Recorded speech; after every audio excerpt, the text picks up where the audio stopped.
भारत में निर्वाचन आयोग के द्वारा कई राज्यों में एसआईआर यानी कि विशेष गहन पुनरीक्षण अभियान चलाया जा रहा है। लेकिन इस अभियान के तहत कई लोगों के साथ ऑनलाइन धोखाधड़ी की घटनाएं सामने आ रही है, जिसको लेकर इंदौर क्राइम ब्रांच के द्वारा एक एडवाइजरी जारी करते हुए लोगों को जागरूक करने का प्रयास किया गया और साथ ही कहा गया कि इस प्रक्रिया में किसी भी तरह की कोई ओटीपी की आवश्यकता नहीं होती है।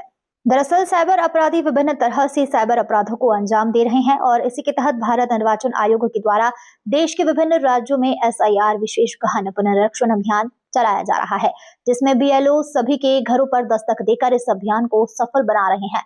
लेकिन साइबर अपराधी है कि इसमें भी अपना हित देखते हुए साइबर अपराधों की घटनाओं को अंजाम देते नजर आ रहे हैं।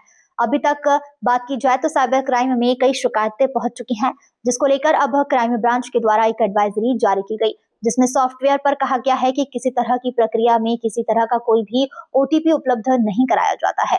निर्वाचन आयोग से जुड़े हुए अधिकारी घर पर फॉर्म उपलब्ध कराते हैं, वही भर के जाते हैं। इस प्रक्रिया को लेकर हो रही साइबर अपराध की घटनाओं को रोकने के लिए एक एडवाइजरी में तमाम बिंदुओं का जिक्र किया गया, जिसमें ओटीटी से लेकर यदि कोई फर्जी व्यक्ति घर पर आता है, मोबाइल पर कुछ डेटा कलेक्ट करने की बात भी कहता है तो वह गलत है।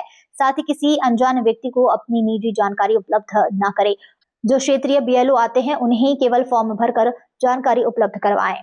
ये चुनाव आयोग के द्वारा, इलेक्शन कमीशन के द्वारा इसमें एसआईआर जो कराया जा रहा है, स्पेशल इंटेंसिव रिवीजन, और इसके आधार पर लगातार बीएलओ के द्वारा काम किया जा रहा है।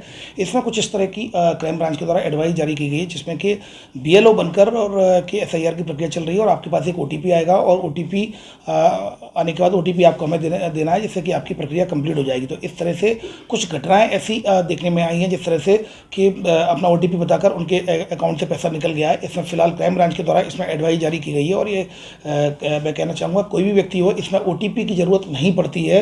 इस प्रक्रिया में किसी प्रकार की ओटीपी की ज़रूरत नहीं पड़ती है। अगर किसी के पास इस तरह का कॉल भी आता है तो स्टेट अवे वो ये बोल सकता है कि मैं सीधे अपने बीएलओ से यही संपर्क करके उसी को अपने डॉक्यूमेंट्स और जानकारी दूंगा।